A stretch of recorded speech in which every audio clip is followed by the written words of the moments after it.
¿Cómo están todos? Bienvenidos a otro episodio de la Arboleda Sagrada. Vamos arrancando con un nuevo año, el año 2022 en este momento. Por lo tanto, vamos a estudiar el Antiguo Testamento dentro de la escuela dominical. El Antiguo Testamento comienza con una historia muy bella sobre nuestros primeros padres, Adán y Eva. Voy a comenzar con una nueva serie donde vamos a tratar específicamente Adán, Eva, la caída, su tiempo en Edén. Y además vamos a aplicar las enseñanzas a nuestras vidas. Lo que vamos a hacer es que vamos a considerarnos como si fuéramos Adán y Eva, porque la verdad su historia es la nuestra en un sentido y van a ver por qué en esta serie. Si ustedes son nuevos al canal, favor de suscribirse. Ahí abajo se encuentra el botón rojo. También favor de compartir los videos con los demás, porque aquí vamos a tratar varios temas y son para nuestro progreso. Espero que les encante esta nueva serie. Vamos iniciando con este tema. La historia de Adán y Eva es una historia bella y hay que mencionar que es muy rica en simbología. Lamentablemente a muchas personas se les escapa el hecho de que esta historia tiene elementos que simplemente son metafóricos. Varios toman este relato como un relato 100% literal, carente de intención simbólica o metafórica. Que no quede duda alguna que Adán y Eva sí son figuras históricas y en verdad hubo una caída. El enfoque de este video, o sea, toda esta serie que vamos a hacer, será de hablar sobre los relatos del templo y de las escrituras acerca de la caída y hablar de los símbolos. El propósito principal de las escrituras no es relatar un mensaje histórico, sino más bien llevar a los hombres a Cristo.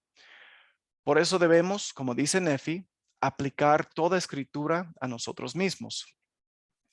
La caída, aunque sea un hecho real, en un sentido es una parábola de la experiencia de cada pecador.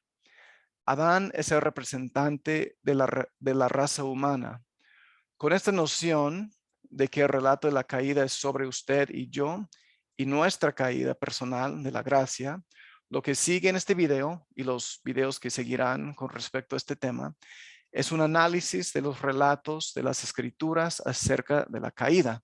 Examinaremos versículo a versículo esta historia en un esfuerzo por ver qué nos puede enseñar sobre cómo podríamos regresar al Dios que nos dio la vida. Les hago saber que la información compartida en este video y los subsecuentes vienen viene de este libro excelente que se ve en la pantalla, escrito por mi amigo Alonso L. Gaskill. La traducción del título sería La verdad sobre Edén, comprendiendo la caída y nuestra experiencia en el templo. Si ustedes quieren mayor información, pueden buscar el libro en cedarfort.com. Ahí se encuentra la URL en la pantalla. Les hago saber que el libro solamente está en inglés, pero entremos al tema.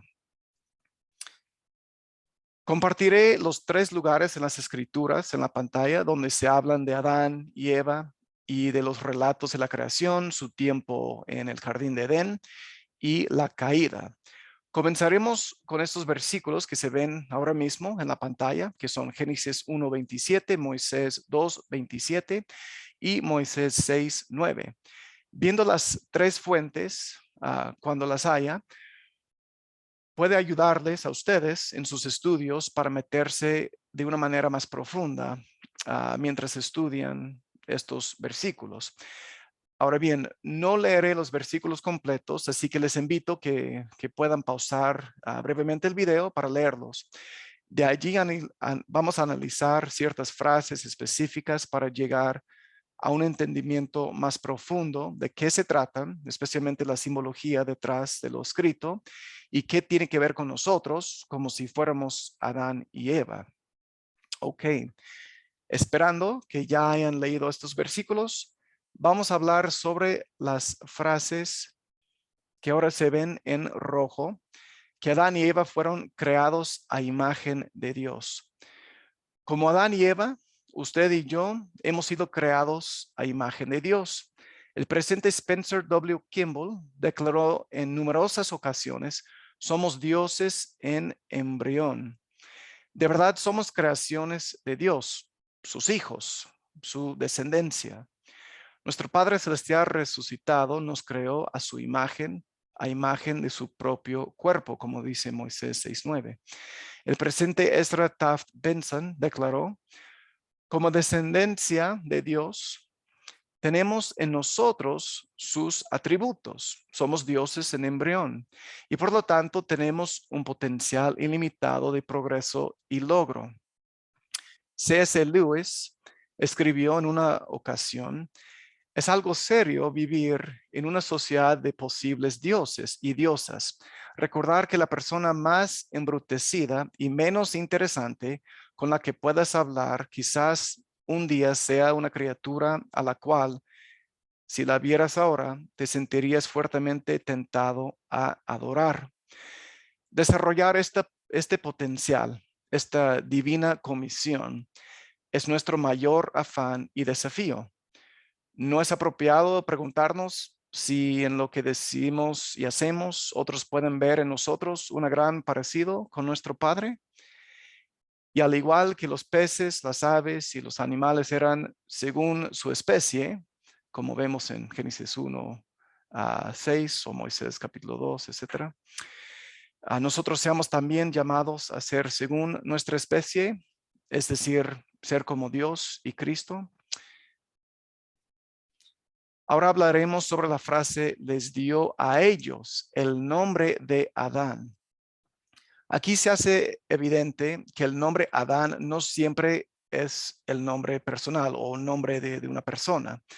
Antes de la caída se usaba deliberadamente de manera convencional para designar a los dos, al hombre y a la mujer, a Adán y a Eva. De igual manera, las escrituras usan a menudo el nombre título Adán en referencia a la raza humana en su conjunto. Así el Señor les dio el nombre Adán. Por ende, usted y yo somos representados por esos dos seres divinamente escogidos. Les invito nuevamente a pausar el video y a leer estos nuevos versículos que se ven en la pantalla: Génesis 2:7, Moisés 3:7 y Abraham 5:7. Bien, hablemos sobre la frase del polvo de la tierra. Muchos eruditos de la Biblia han señalado que el nombre Adán significa literalmente tierra o hombre de tierra. Así, Filón de Alejandría sugirió que cuando oímos el nombre Adán en las escrituras es para recordarnos lo que es perecedero, terrenal o temporal. Así es con nosotros.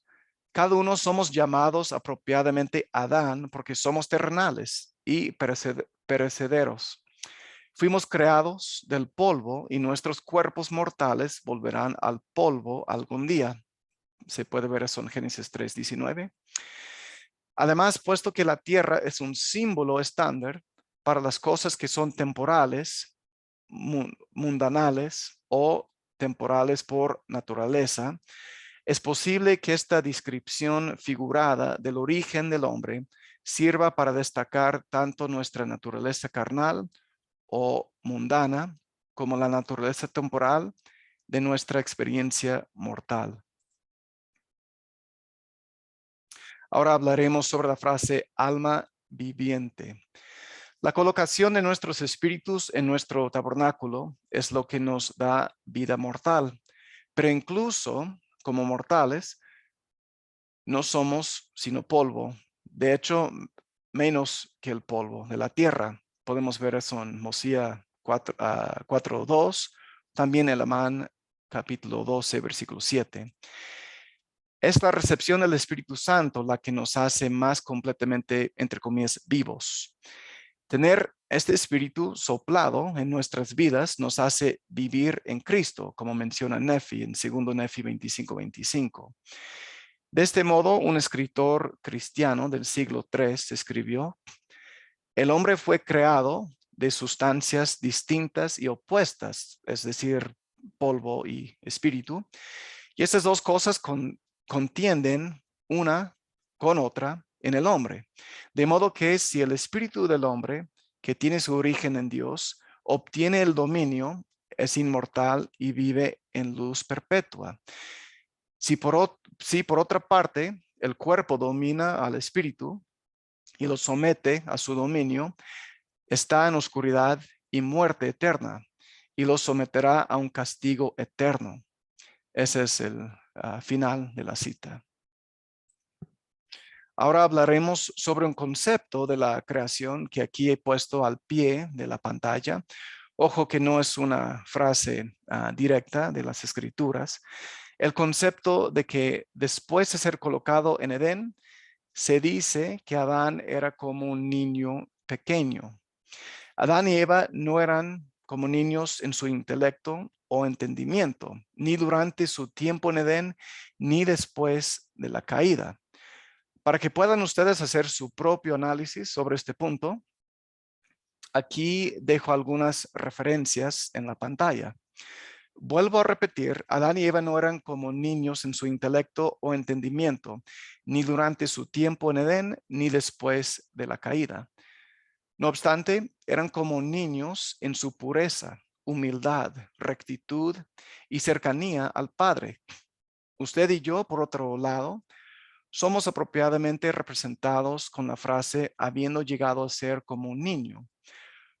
Cuando cada uno de nosotros es enviado a esta tierra de probación mortal, olvidamos todo y comenzamos nuestro trayecto mortal como niños pequeños. Se borran todos nuestros recuerdos de la existencia premortal y se nos coloca bajo el cuidado vigilante del Padre y también bajo el manto protector de la expiación de Cristo, al menos hasta alcanzar la edad de responsabilidad.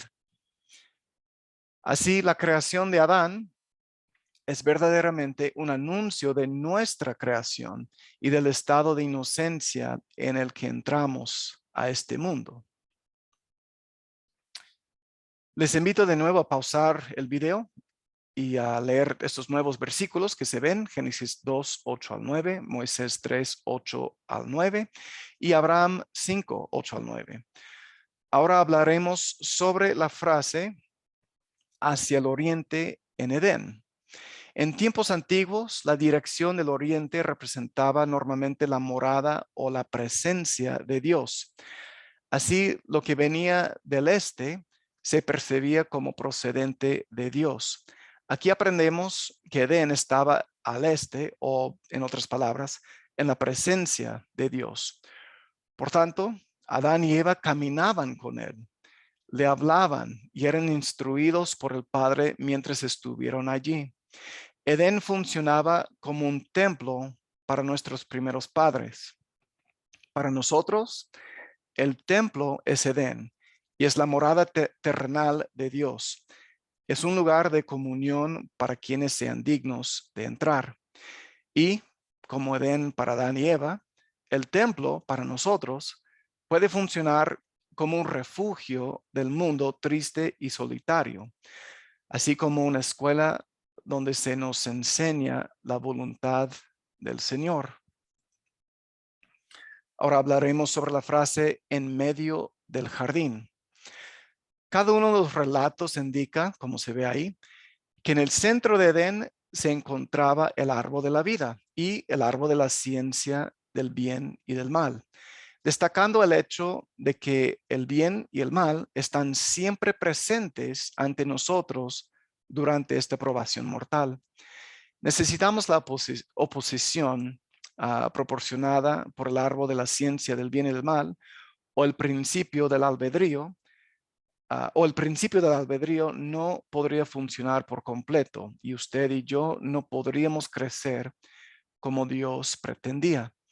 Un comentarista señaló sabiamente, obsérvese que el fruto tentador se situó en medio del jardín, no en un rincón apartado. No estaba en los planes de Dios mantener apartado el fruto prohibido de la vista del hombre. El plan de vida requiere que el hombre que el hombre conozca la tentación y la supere. Ahora bien, esta doctrina se enseña con claridad en el Libro de Mormón. Ustedes pueden leerlo en las palabras de Leí, halladas en segundo Nefi, capítulo 2, versículo 11, por ejemplo. En la misma medida, necesitamos la seducción del árbol del conocimiento como parte central del plan. Así también necesitamos a Cristo, simbolizado por el árbol de la vida. Por ejemplo, vemos eso en la visión de Nefi, en 1 Nefi 11, 8 al 21. Necesitamos a Cristo, nuevamente simbolizado por el árbol de vida, en el centro de nuestras vidas para que no seamos vencidos por las seducciones de Satanás. El papel central de Cristo en el plan de salvación, las escrituras y el templo destacan para el cristiano cumplidor la imperativa necesidad de mantenerlo a Él siempre en el centro de lo que pensemos y hagamos.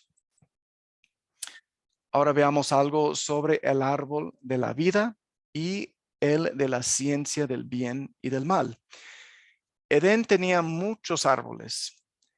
Sin embargo, solo se destacan dos: el árbol de la ciencia del bien y del mal y el árbol de la vida. Estos dos árboles representan nuestras dos opciones: la obediencia a Dios o la obediencia a nuestra propia voluntad. Participar del fruto de cada árbol tiene sus consecuencias. El elder Bruce C. Hafen escribió: tanto el árbol de la ciencia del bien y del mal, aprender por medio de la experiencia mortal, a veces amarga, como el árbol de la vida, la dulce concesión de perdón y de un carácter divino por el Padre, nos son necesarios a fin de encontrar sentido y plenitud.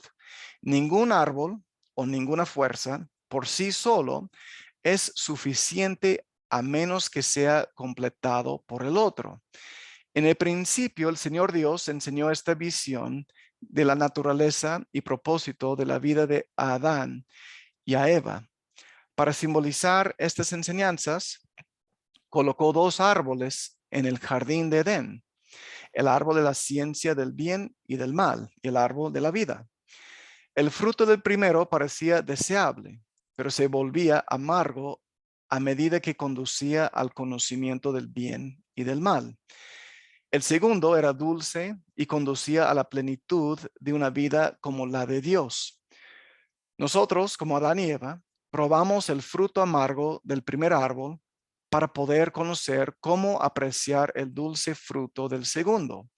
La experiencia del aprendizaje mortal, representada por el árbol de la ciencia del bien y del mal, es tan necesaria que Dios puso un querubín y una espada encendida para proteger el camino del árbol de la vida hasta que Adán y Eva completasen, y nosotros, su posteridad, también esta escuela preparatoria. Nuestro tutorial es el Evangelio, un maestro que nos lleva a Cristo. Pero Él no puede recibirnos y darnos totalmente el don de la vida celestial, es decir, participar de la misma naturaleza de Dios, hasta que hayamos aprendido por nuestra propia experiencia a distinguir el bien del mal.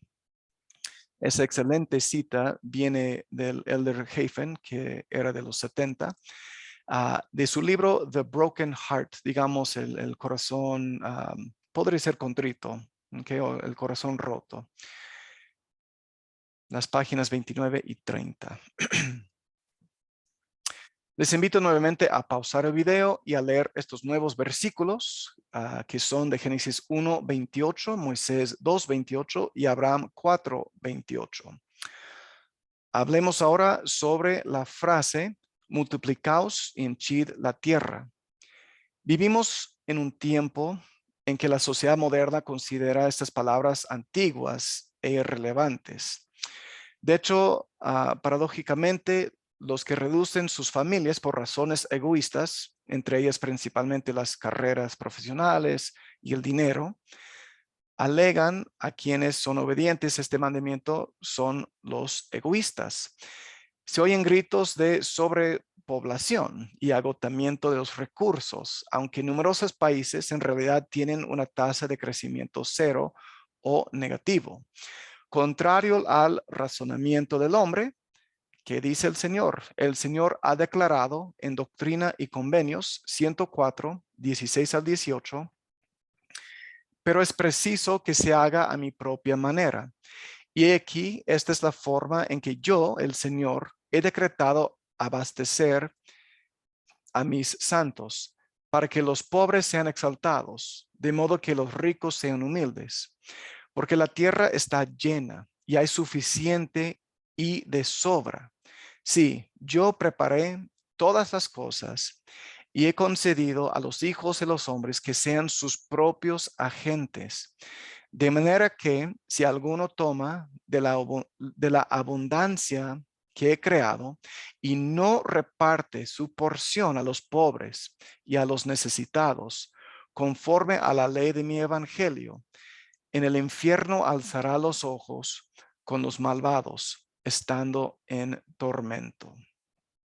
Así termina la cita de Doctrina y Convenios. A menudo el egoísmo nos impide ser obedientes a los mandamientos de Dios e incluso por culpa de él realmente nos privamos a nosotros mismos de las bendiciones que se estipuló que los mandamientos proporcionasen. Un comentarista señaló, la mayor de todas las oportunidades, aprender valores eternos y alcanzar potencialidades celestiales, reside en la responsabilidad y el privilegio de crear cuerpos para otros hijos espirituales de Dios. Crecemos y llegamos a ser más como Dios cuando somos obedientes a su mandamiento para cada uno de nosotros de crear tabernáculos para nuestros hermanos y hermanas que están esperando su oportunidad en la mortalidad. Cambiando a otra cita, la primera presidencia de la iglesia escribió, el Señor nos ha dicho que es el deber de cada esposo y esposa obedecer el mandamiento dado a Adán de multiplicarse y henchir la tierra, para que las legiones de espíritus escogidos que están esperando por sus tabernáculos de carne puedan venir aquí y progresar bajo el gran designio de Dios para convertirse en almas perfectas. Porque sin estos tabernáculos de carne, ellos no pueden progresar hacia su destino que Dios planeó. De este modo, cada esposo y esposa deben convertirse en padres y madres en Israel, de hijos nacidos bajo el santo y eterno convenio. Aquí tenemos nuevamente otros versículos, favor de leerlos. Génesis 2:10, Moisés 3:10 y Abraham 5:10. Hablemos ahora sobre la frase, un río se repartía en 4 brazos. Se nos dice que desde Edén fluía un río en 4 direcciones diferentes. En la cultura hebrea, el número 4 significaba amplitud geográfica o totalidad. Así que las experiencias de Edén se aplican a la totalidad de la humanidad. Todos han caído y todos deben regresar a la presencia de Dios a fin de participar del árbol de la vida. Un comentarista señaló que este río edénico es un símbolo hermoso de la vitalidad, la fuerza y la vida que fluye de un lugar santo.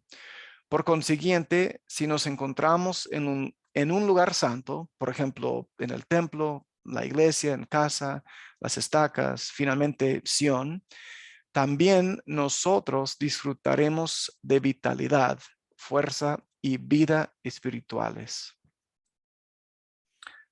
Ahora estamos en Génesis 2:15, Moisés 3:15 y Abraham 5:11. Favor de leerlos. Analicemos la frase, Dios puso a Adán en el jardín. Mientras se encuentre en su ambiente natural, lo que es el océano, el Nautilus pompilius es un tipo molusco lejanamente emparentado con el caracol. Ese animal puede soportar hasta 61 atmósferas de presión sin sufrir daño alguno en su concha u organismo. Sin embargo, cuando se le saca del océano, pasa a ser extremadamente frágil y se puede romper con facilidad. Por analogía, se nos ha informado de que Adán no fue creado en Edén, sino más bien que fue llevado a esta tierra para morar y ser probado. Adán y Eva no pertenecen a este mundo celestial. Cada vez se sienten más como extranjeros y peregrinos en proporción a su entendimiento de su difícil situación y su potencial. Pueden ustedes leer un poquito más de eso en Hebreos 11:13 o también 1 Pedro 2:11 o Doctrina y Convenios 45:13. Aún así, este ambiente peligroso les ayuda a ejercer el albedrío y, por lo tanto, obtener el conocimiento que solo proporciona la experiencia independiente. Podrían ver Doctrina y Convenios 93, 30, 31 para apoyar ese pensamiento. La tierra no era el hogar de Adán. Él era un visitante, un residente temporal. Y lo mismo sucede con cada uno de nosotros. No estamos en casa. Somos visitantes en una tierra extraña. Estamos morando en un mundo, un ambiente que en realidad nos hace frágiles. Se ha señalado, mejor dicho, perdón, se ha señalado que cuando Adán y Eva cayeron, los humanos perdieron ciertos poderes y dones que habían poseído en un principio. Dones y poderes que nos habrían hecho más fuertes y nos habrían protegido de los peligros de este mundo caído. Es verdad que gracias a la caída, la humanidad ha obtenido el poder de la procreación. Sin embargo, ciertos dones y poderes espirituales que originalmente eran nuestros se han perdido. Como resultado, la humanidad se encuentra sujeta a ciertas influencias mortales que prevalecen en este mundo celestial. Los poderes espirituales que formaban parte de su organización original eran poderes de vida y, por consiguiente, tenía vigor corporal y poder mental de los que ya no disfruta.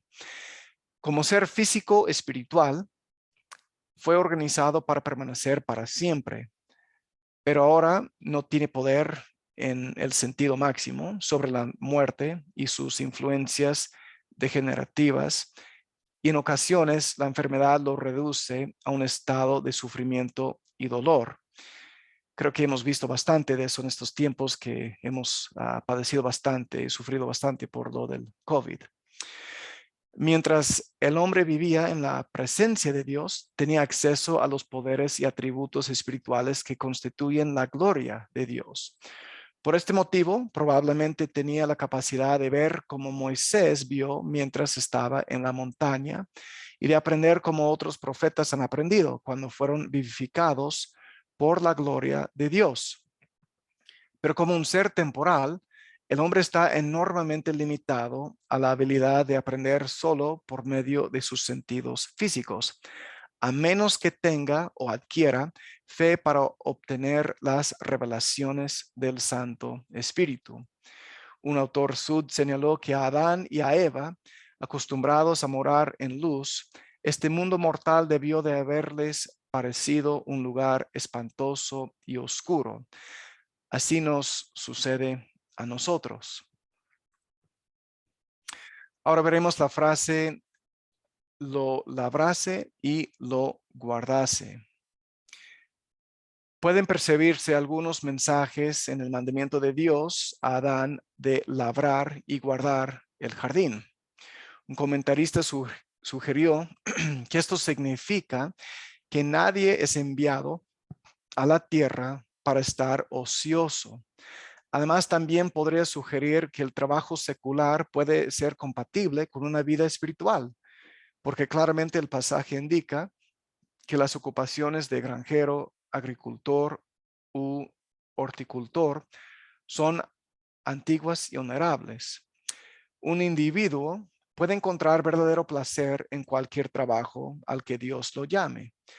También démonos cuenta que el lugar señalado como el lugar de residencia de Adán fue un jardín, no una casa de marfil ni un palacio recubierto de oro, sino un jardín, destinado a ser la mansión y propiedad de este gran señor, el palacio de este príncipe. Al igual que el Salvador, Adán nació en humildes circunstancias y en ellas tenía que deleitarse, porque Edén significa deleite. Esta es una clara llamada a los santos a vivir vidas sencillas más que de exceso, de humildad más que de extravagancia. Tienen que deleitarse en las cosas de Dios y contentarse con las cosas sencillas de la vida.